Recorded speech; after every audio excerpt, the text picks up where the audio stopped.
I want to welcome Joanne Zuk. You are in the hot seat, girl. We've got the couch back. I can't wait. And it's just you and I tonight. That's wild. I know, but feel free, though, for all of you that are joining us on Facebook, you can write in your questions to Joanne, because we're continuing the conversation about power. But this one, I think, is going to be a little bit different. You have many shades of power, so to speak. Leadership and strategy is your forte. I want to just talk about a little bit about your background and now who you are as an entrepreneur and being your own true personal self. Being Joanne. Being Joanne. Being Joanne Zuk. What does that mean? Awesome. Well, first of all, I have the best last name. Yes. I'm the original Jay-Z, in case you know. You know, he's a singer in the States. My kids listen to him, of course, but I had the initials originally. So yeah, my name's Joanne. I am now a negotiation expert, coach, trainer, but I spent almost 20 years in the public service being an anonymous public service leader.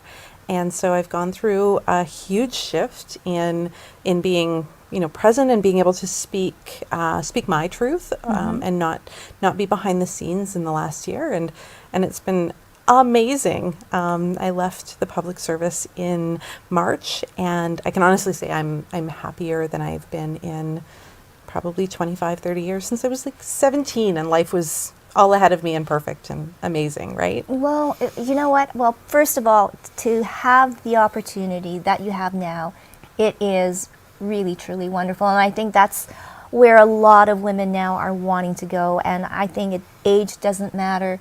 It's, you know, where opportunity happens, you have to grab it. Absolutely. And go for it. But you learned a lot, though, along the way, too. And I want to talk about in the jobs that you've had, male-dominated. I mean, working for the man, mostly. The man. I like that. I mean, sorry, Susie. Man. Sorry, Susie. I know. I think that's your phrase, but I had to say that.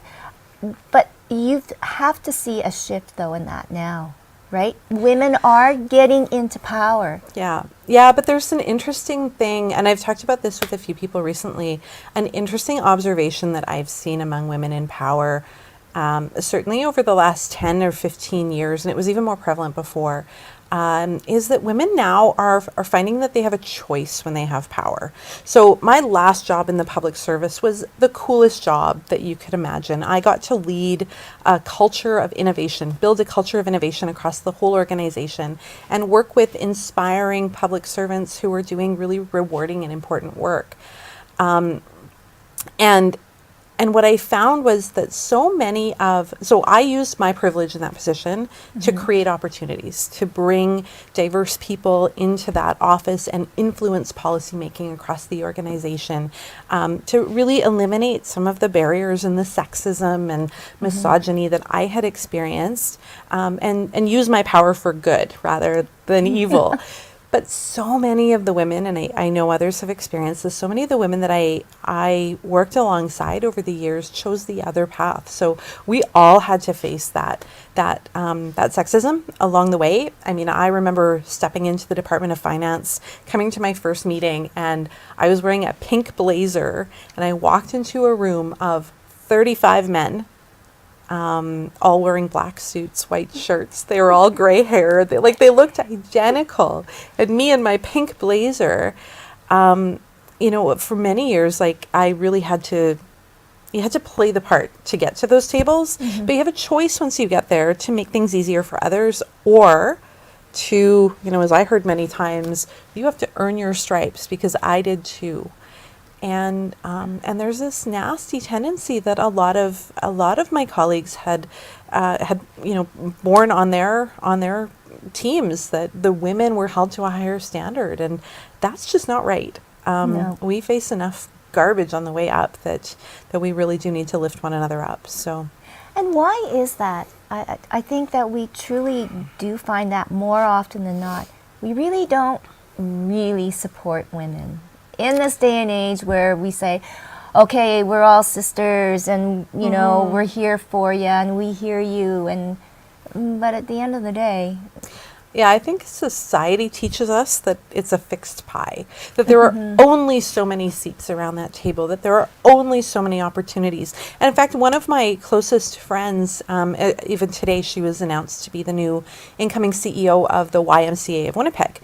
And she and I grew up in the departments together. I worked in the Department of Advanced Education for 12 years, and she and I were at the same rank for much of that time, and we're never friends.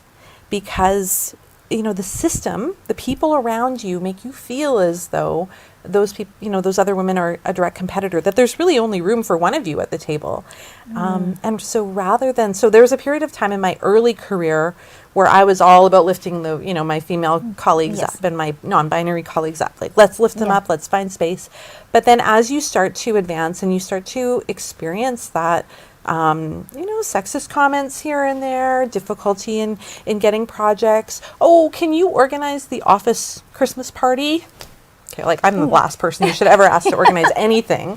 But, those types of things that contribute to this feeling that you have, there's only so much space for women in real leadership positions. And so I think there's a lot of socialization that goes into it. So rather than going, you know what, we can create equality at all these tables. We can create more seats at the table. Why don't we invite, people with different perspectives to sit at the table and provide experiences? Nobody says we only have these number of seats, but it's really bred into us within, especially in large organizations. So the group is very, small and cliquey, and I guess we get that all the time. Now, negotiation. And I am bad at this. We always sell ourselves short. We never put the real value of the work that we do on that proposal, on that. And then sometimes if you do, you go, oh my God, well, I'm not going to get it. Like, there's you no feel way. so guilty. And you feel so even guilty. saying that. Yes. Yeah. And why? Why? Okay, you really want to know why? Between the ages of 5 and 9, that's when that behavior is formed in girls.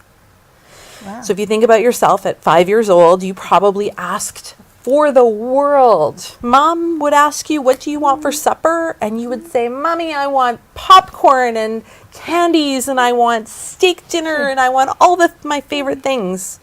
But by the age of 9, you would have learned that that's not how a lady acts. A lady should be gracious and grateful and generous with others. A lady should put other people's needs first. Generosity. Right? Generosity. You've been reading my website. I know. It's just like, okay, well, because when I was reading it, it was just like, that's me. Yes. It's not just you. It's half of the population. So children raised as girls by the age of 9 negotiate in tested scenarios for less than boys, where at the age of 5 they didn't. It was the same thing. And they negotiate for even less when they're interacting with a male counterpart. So as we get older and we find ourselves in male-dominated industries and we are going up and negotiating against a male boss, we are actually preconditioned psychologically to ask for less, to feel like we're asking for a tremendous amount even when we're not. And to feel like we need to be, you talked about gratitude and generosity, feel like we need to be the generous one in that situation. So, right now we're in a time of there's so much economic turmoil, right? There's so much instability, prices are going up. And there's a tendency of women to actually undercut themselves because when they're, entrepreneurs, if they're bidding on a contract, they'll be like, oh, this organization can't really afford it, so I'm going to drop my prices. Not, I'm going to tell them what my prices are and then have a conversation about what I could do to bring that down to an affordable level. But I'm going to start at a low level because I want to be seen as generous. I want to be seen as being very generous. Yeah. And it doesn't work. It really doesn't work because it just continues on. And then when you're forced to do an increase, then it's just like, wow. How dare you? Yeah. How dare you? Okay. How dare you want to feed your family and put gas in your car? Well, and you know what? It is just what you're worth. Yeah. The work that you do is worth something. And for the most part, people don't see a value in it. Well, people see a value in it if you place a value on it yourself, right? Right. And that's half the battle, is that conversation. Oh, sorry, I'm probably not supposed to hit the microphone. I'm Ukrainian. I talk with my hands. But that conversation starts with yourself every day, and how much do you value you? I always say, like, I start my day with a negotiation with myself. I wake up in the morning. For me, I have a morning routine that I feel really good if I do it, if I commit to it. And every morning I walk into the kitchen and I see that, my daughter's had a bagel the night before and there's crumbs everywhere and there's dishes. And my husband had a can of Coke and he left the can out. And I think, oh, I could just take a few minutes and clean that up. But that's a downward spiral for me, because as soon as I do that, then I'm wiping down the counters and then I'm tidying things up, or I'm emptying the dishwasher. And before I know it, I don't have time to do that thing that is really important and makes me feel grounded.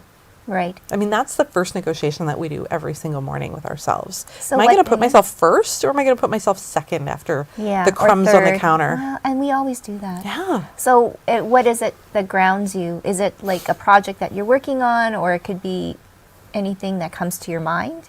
Well, I mean, for me, it's about like brushing my teeth and washing my face, and doing my just that little bit of self-care. Yeah. And then I sit down and write for an hour. I'm a writer. I have a lot of thoughts. My brain never shuts off. So I brain dump and I write for an hour. And sometimes it's dreams, and sometimes it's plans, and sometimes it's work projects. And I've been mulling over something, but I use that time to just sort my day and think through what's a priority today. What do I need for me today? How am I feeling? Like this morning, I was just super low energy, and there's no reason for it. I was at the lake. It was beautiful. Yeah. There's no reason to not feel great, but you do. Yeah. You do. It's the lake air. Okay, so power in women, leadership. I mean, we do have good leaders. And I guess for, I don't know a large part or a small part, it's innate, it's genetics, or, It's again that socialization. Yeah. So what's fascinating is when you look at business schools, Yeah. really it's only about the last 10 years that business schools have been focused on teaching empathy. Really? Empathy.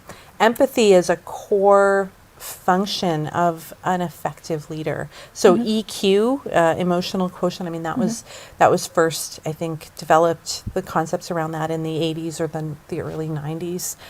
But that's not that long ago, right? The idea that a business leader, that a CEO should be able to practice the steps of empathy. So listening, asking questions, being able to validate and make people feel seen.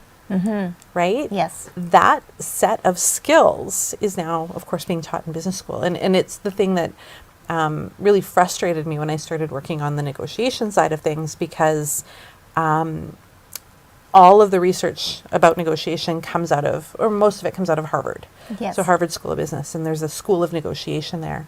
And 99% of the resources there are about teaching empathy, because that's the most important thing. If you want to negotiate an agreement with, a big corporation, with a small, if we wanted to work together, understanding what the other person needs is actually a really important skill.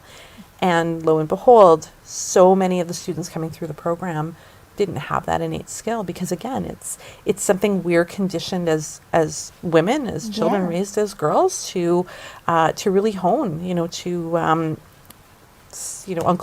Uncle Tom comes in and we're going to make sure we listen to what it is that he needs. Oh, do you need something to drink? Do you need something to eat? We're going to listen to what others need and take care of their needs first. So why aren't there more women leaders now? Because it's that combination of undervaluing ourselves and actually putting ourselves second to the extreme, right? We do make very effective leaders when we're able to temper that empathy with strong decision making and cutting off relationships and being firm and setting effective boundaries. boundaries are huge, are right? huge. Like, think about, I don't know if you've ever had the experience in your career, but when you go from being a teammate to being a leader, and you had friends and you'd go out for Friday night drinks with everybody, men don't really struggle with that transition, that emotional transition, but women really do. They struggle to set boundaries. They seek to be liked, and they continue to reinforce, friendship behaviors that are no longer maintainable at that level, right? Like, Right. if you need to performance manage somebody and provide direct feedback, then you can't be going out and drinking with them every Friday night. Like, it doesn't work. But Yeah. but we're not taught these lessons, and so business schools also, like, I worked in post-secondary education for a long time, and it's clear, like, PSE doesn't really serve women. It's built around the needs of men, and it's just now starting to recognize, like, women don't need to learn how to be empathetic. They need to learn how to set effective boundaries, make hard decisions, have hard performance conversations, because they already do that with empathy. Yeah, yeah. No, I mean, to have both those skills, wonderful. And I guess the way the world is right now, as women, it's not looking very good. Oh my God. I mean, it's kind of scary. You have a daughter. Do you wonder, like, what is the future going to be like for her as she Yeah, I worry. becomes an adult? For sure. And does she? Or does she? Yeah. I mean, my younger daughter, so I have two daughters. I have Right. a 19-year-old and a 21-year-old. And my 19-year-old is angry that this would happen. And, she keeps asking, like, what can we do about this? And so I'm going to march on Friday, and I hope she'll be able to come. I'm not sure if she has to work or not. But what we can do is gain economic independence. What we can do is own businesses, support women-owned businesses, support non-binary owned businesses, support historically marginalized people, so that they can have a seat at the table. Decisions are made in our city, in our province, our country, depending on who's around the table. And if we're not taking those spaces, if we're not asking for those board seats, if we're not owning businesses and seeking to be not just afford our bills, but seeking to be wealthy. There is nothing wrong with women having wealth. Women spend, I think the stat is 86% of their disposable income on things that benefit their community. Wow. Not a rocket ship that's shaped like a male anatomy part, right? Like, women actually are very community centric in their values. And so nothing bad has ever happened. There's a quote somewhere, but nothing bad's ever happened from women having more money. And in fact, women being at decision-making tables means a more equitable and more human-centered approach to decision-making, which we all desperately need. Right. So your two daughters, do you expound all of this knowledge on them? Danielle, if you're watching, go clean the bathroom. This is no longer a negotiation. Or clean up Dad's Coke, our can. Yeah, exactly. can. That's the challenge. They've certainly watched, and we've talked about negotiation, and as they've gone through jobs, we've had these conversations, and so we've been having a negotiation about the bathroom for several days. It's a bit of a stalemate now, but it's wonderful to see. Like, one of the things that I always ask whenever I teach a class is, whether you continue working with me or not, please go out there and talk about negotiation with the women in your life. Every time you negotiate, talk about it. Talk about what was hard about it. Talk about what went well, what surprised you, because most of the time when we ask for something, we actually have the opportunity to get it. But if we never ask for it, we assume people are reading our minds and they'll know. That's one of the work that I do is, I've been working and coaching women through negotiation for about 10 years, and have identified 5 blind spots that women have all the time around negotiation.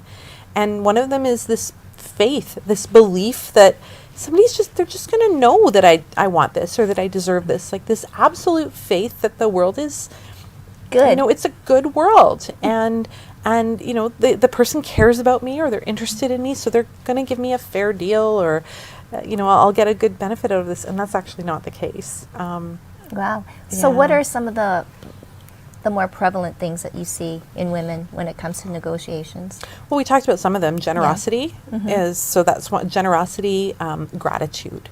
Gratitude's a big one, and especially in our culture right now, because we've seen such a rise of meditation and Eastern practices, which are wonderful, and I practice gratitude on a daily basis. But we conflate the idea that we can't be grateful and ask for more. And the truth is we can be really grateful for the opportunity and ask for what we deserve. And ask for what, in fact, ask for what we desire. We because can. there's a range there, right? Yeah.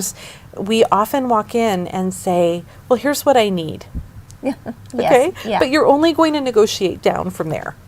Well, right. So when you start there, you're not going to walk out with success. But when you do the work and think about, okay, what do I need? Absolutely. What's the minimum that I would need to say yes and feel like this is a dignified contract or agreement or whatever? But also, what would I love to have? What would I desire? What do I wish could come out of this? What are all of the wild opportunities that could happen? Because if we don't actually give ourselves permission to have those thoughts first, we never get to have the conversation. And then we're never creating the mutual benefits that come from saying, hey, you know what, Tracy, I have this wild idea. Maybe we could work together on this thing, and it's like this, and then we bounce ideas off one another, and we come out with a whole new creation that I couldn't have sat down and thought of on my own. You couldn't have sat down on your own and thought of. And we're not just talking about the minimum that I need to, come in and sit on the Hue couch for an hour. Okay, absolutely, right? But what else could we do? No, and that's the exciting part. So question, is it money mostly, or is it other things? Is it, flex hours? Is it, daycare, everything? I mean, everything comes down to money, right? Time is money, and you can think about it that way. But money is rarely the most important thing in a negotiation. It's what are you trying to achieve? And I mean, for a long time I did salary negotiation. That was my primary work. And and so there, yes, the employer wants to pay you the lowest amount that you will say yes to. Like that is their objective. There's no two ways about it. But as an employee, what do you want? Pre-pandemic, did you want the corner office? Do you want a parking spot? Do you want a vehicle a vehicle allowance? Are you looking for an expense account? Are you looking for increased benefits, insurance, flexibility, work from home flexibility, education expenses? Like there are a host of things. If you can imagine it, even things like I get first pick on projects. I get first pick on holidays. All of that's negotiable, right? And we don't really think about that until there's trouble and then we need you. Exactly. And so it's not money. And then the same thing, I work primarily with entrepreneurs, female entrepreneurs now, and money is always there, but especially when entrepreneurs work together, and women entrepreneurs, they're so worried about having that conversation that they fail to optimize the opportunities. And so, I always encourage just a big sky conversation. Like, what do you do? What do I do? What are the wild things we could do together? And then okay, let's talk about how we might pay each other to do certain things. Fine. But where do the opportunities lie? Oh, I know. And I think these are exciting times because there are so many entrepreneurs, and I think it would be just so great to have that kind of community where you can bounce off ideas, because more often than not we feel that we're in our own little island and we're busy doing our own little thing. And so another thing is, how do I expand my business? How do I socialize and social media and everything like that? And it is overwhelming sometimes. And a lot of those things are things that you can trade for too, right? Like, I can provide negotiation advice if you can help me organize something, because I suck at organizing things, right? Like, there are trades, and I think as entrepreneurs, we're so focused on getting the dollars in the door, and that is absolutely important. But if a strategic move to trade services on something can get the dollars in the door faster from other clients, that might be a worthwhile opportunity. But if you don't sit down and think about it, if you don't, and often it's we're not giving ourselves permission to even have that and have that thought, conversation, right? Yeah. Like I don't meet with somebody without sitting down and taking some notes and going, okay, like knowing what I know about this person, what is the coolest list of things that I would love to do with this person, and I think they're going to pitch me on something. So what would I actually want from them? You know, and just those two questions, like what would I want out of this relationship? Okay, so did you do that with me too? No, I didn't. No, I didn't. Not yet. Not yet. Well, we've known each other in a different capacity for a little while. Yeah, So yeah. Well, and I think that, you're no stranger to the show anyways. We had our first meet with the launch, the mayoral campaign launch for Rana Bakari, and you are her speech writer. And we had talked about words. But now if we take a look at the power of words and what we say and little nuances, those are all important too. They are. For leadership and for communication. Mm-hmm. Yeah. I mean, I think about, if you've never done it, videotape yourself while you're in a conversation, like a Zoom call. Set your phone up and record it, and then watch yourself afterward.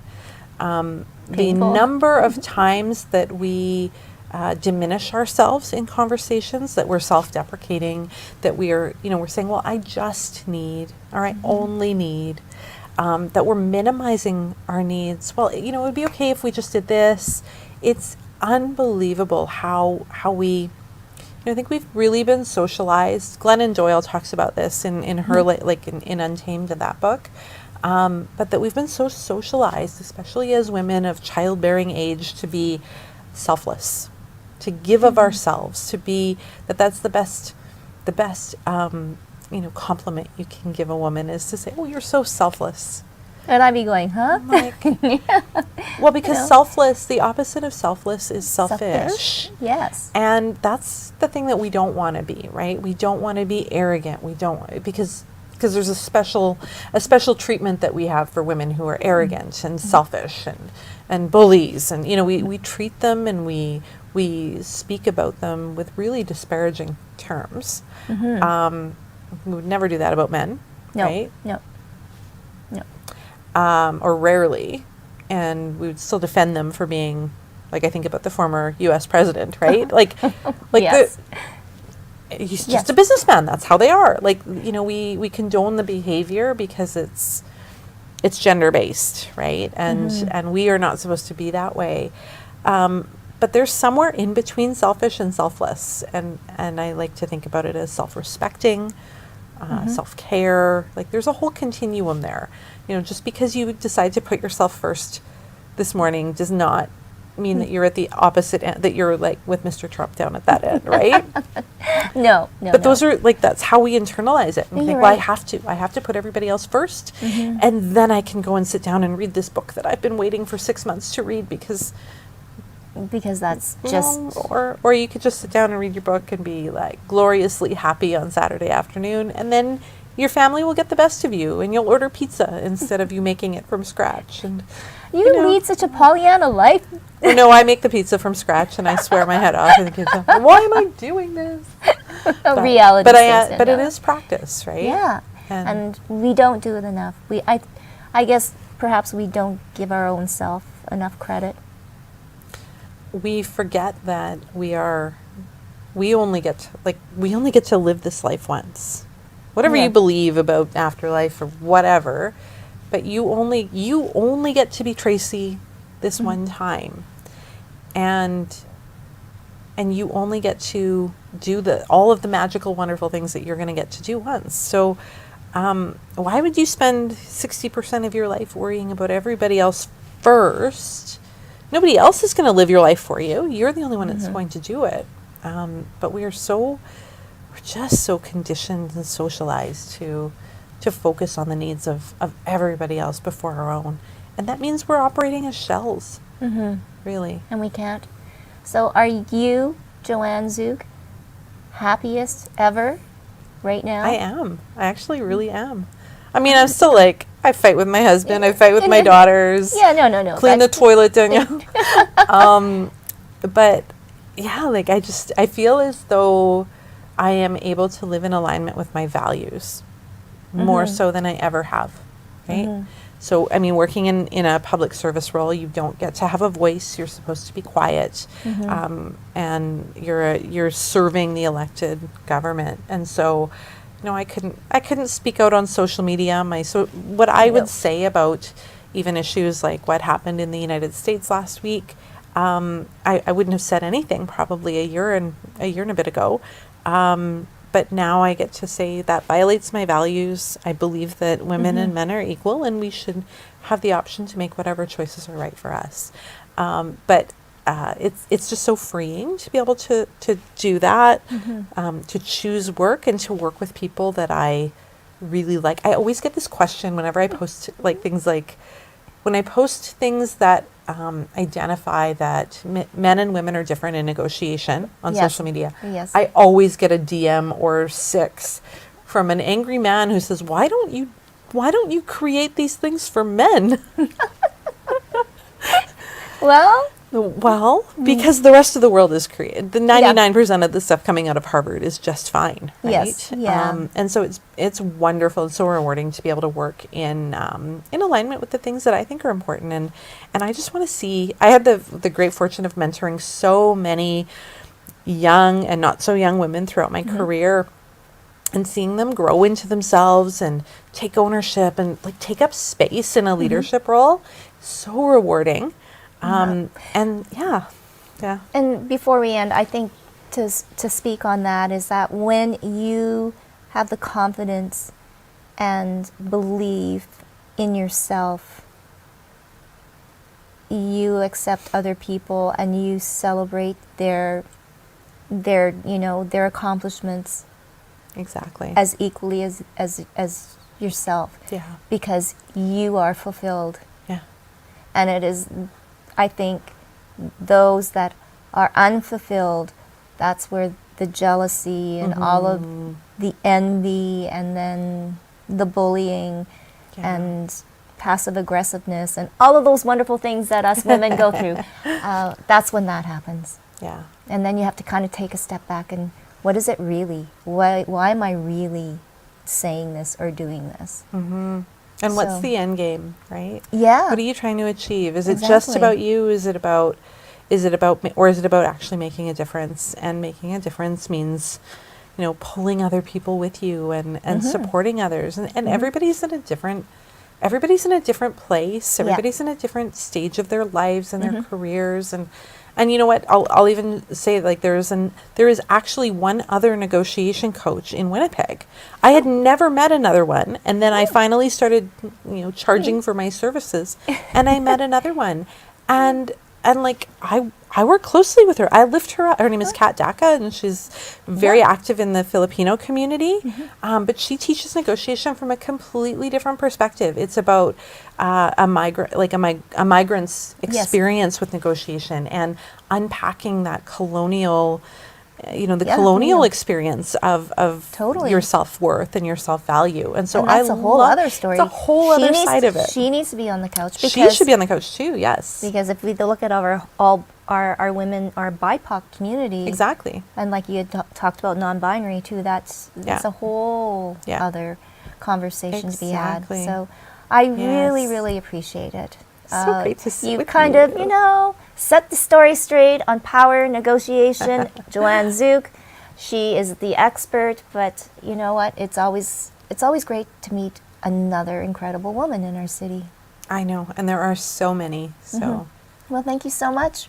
Thank you. Thank you to all of you for joining us on the Hugh Living Room Couch. We will see you. It'll be a few weeks till the next episode, but I will be back throughout the summer. And you'll never know who will be on the couch and eventually in our Zoom chat too as well. So have a wonderful Tuesday evening and have a safe and wonderful summer.